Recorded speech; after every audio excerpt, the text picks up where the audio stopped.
chat. Lawrence Hamm. Today marks the 55th memorial anniversary of the 1967 Newark Rebellion. We and other people across the country and across the world call it a rebellion. We don't call it a riot. It was a rebellion because it was a collective response to the racist oppression that black people endured here in segregated Newark for more than 3 centuries. This city was an apartheid city.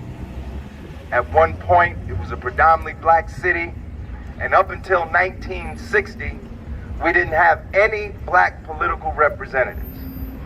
And then in 1960, the first black councilman of what was then called the 3rd Ward.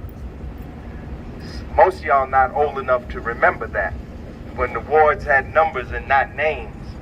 But this used to be the 3rd Ward. This is the Central Ward. The 3rd Ward became the Central Ward. And the first black councilman was Irvine Turner. That's who Irvine Turner Boulevard is named after, the first black councilman in the history of the city of Newark. That was not the original proposal. The original proposal actually was to rename, this was what, Belmont Avenue, right? Yeah. The original proposal was to name it Malcolm X Boulevard.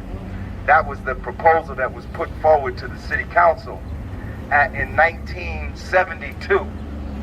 But they rejected that, and the compromise was Irvine Turner. Most people don't know that story.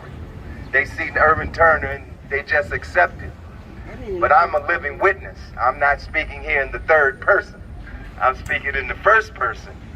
Right there on Irvine Turner Boulevard, just a little further down, was the headquarters of the Committee for Unified Newark, the 2nd headquarters under the leadership of then Imamu Amiri Baraka, who many of you know today as Amiri Baraka.